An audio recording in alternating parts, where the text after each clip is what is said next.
Well, you can't. You made these cards that just negate the effect and not the activation. If I draw multiples of those really good cards, guess what? I just negated myself because I have, let's say, two 2-ofs, right? If I have, let's say, a bunch of 3-ofs, and I draw 2 of those 3-ofs in 2 of my opening hand, that means 4 of those cards and 2 other cards. That means functionally I have 2 cards here, right?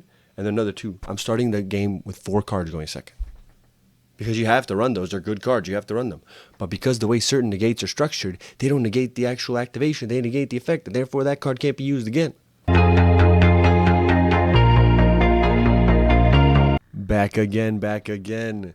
Welcome to the train that never stops. With the release of Snake Eyes in the current Phantom Nightmare format to full power, giving way to Fire King, Snake Eye, Fire Pile deck, basically. I've heard people say that they might migrate away from hand traps in favor of maybe breaking boards with engine, with some minor board breakers to help. In favor of breaking boards with their engine and tech cards. I'm not sure if they mean by breaking boards with the Snake Eyes engine or with some other engine, but regardless, I think it applies.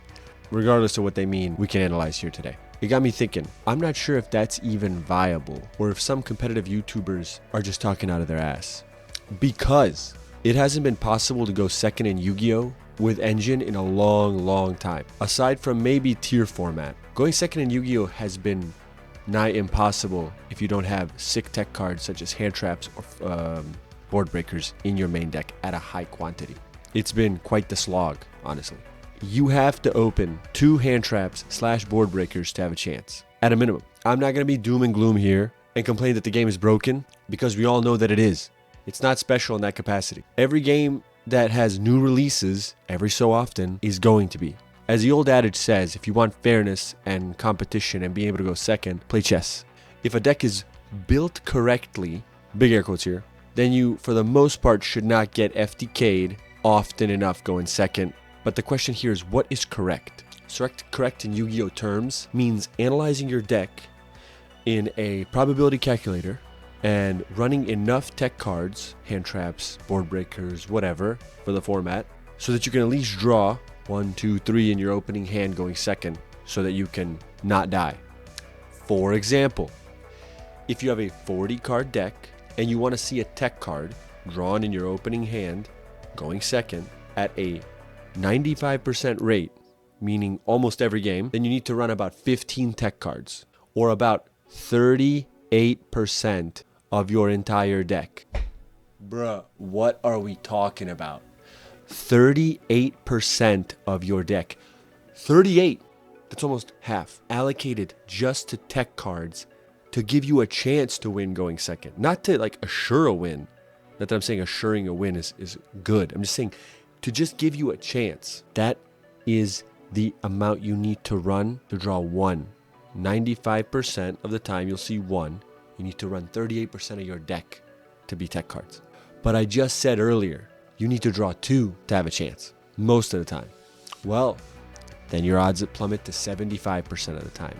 So 75% of your games, which is still solid, don't get me wrong, 3/4 of your games you're going to see enough to be able to play. 3/4 of your game, you'll be fine, probably. But, there's a really big but, 25% of the time, you'll just get washed. Because Yu-Gi-Oh! Decks aren't made good enough going second. Effects on the cards aren't balanced for going first and going second. They're overwhelmingly overtuned for going first, and going second they tack on maybe some minor bonus.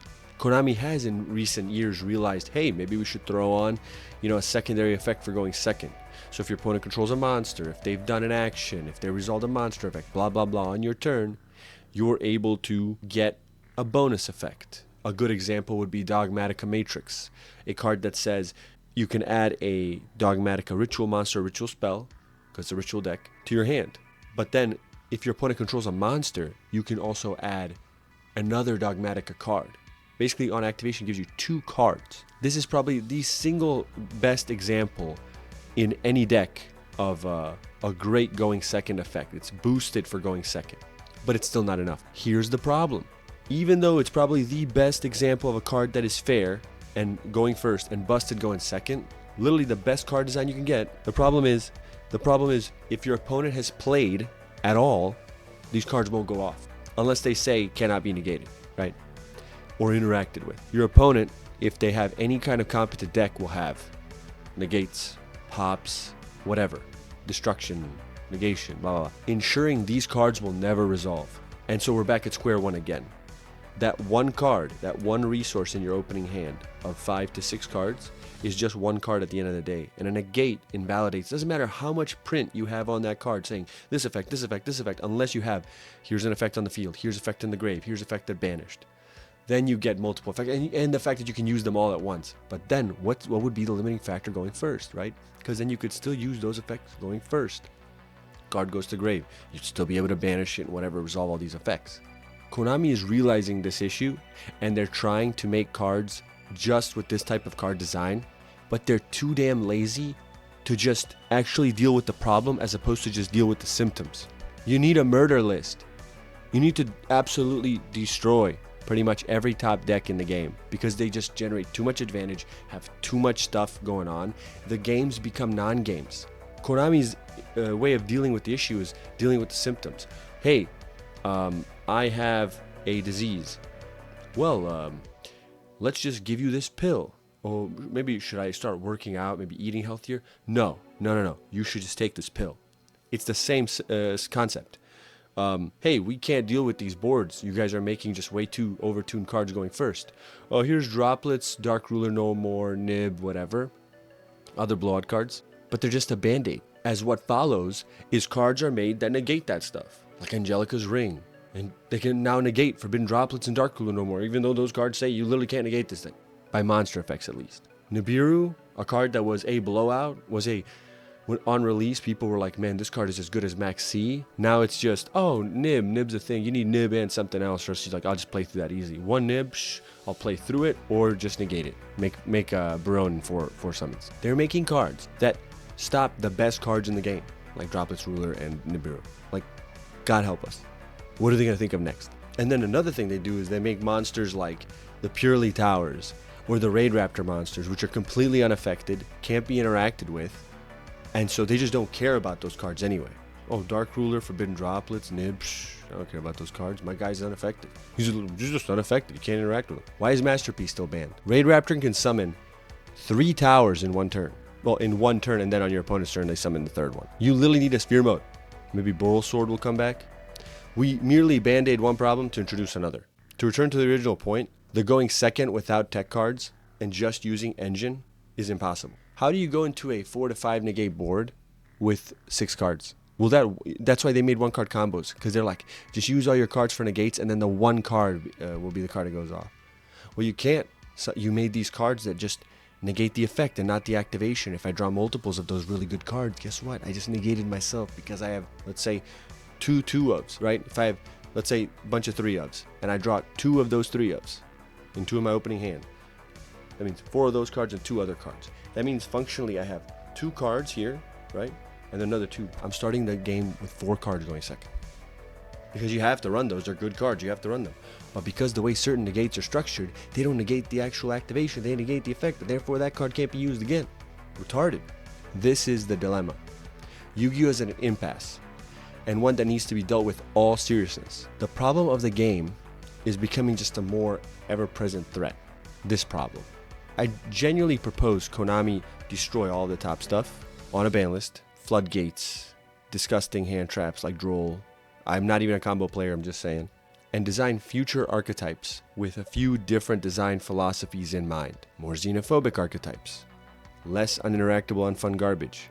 Right? Like, the goal shouldn't be, hey, let's make this sick deck that can turbo out plus 30 advantage and 9 interrupts. 9 interrupts, dude, come on.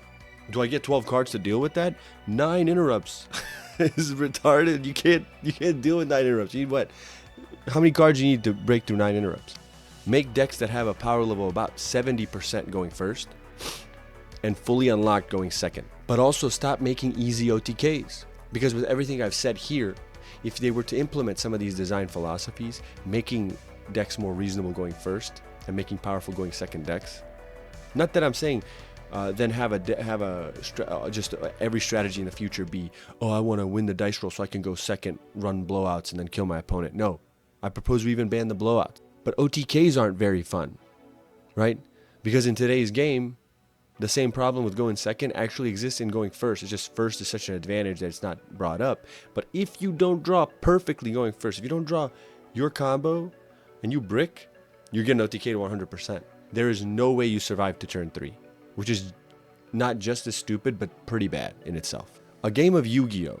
Should last about, in the ideal, 5 3-minute turns. Meaning, you get to play, you get to do some stuff, make some stuff, your opponent goes. They do some stuff, there's some combat, effects, interaction, blah, blah, blah. You get back to you. You go. Back and forth. Where life point tracking is important. Life point tracking hasn't been important in years.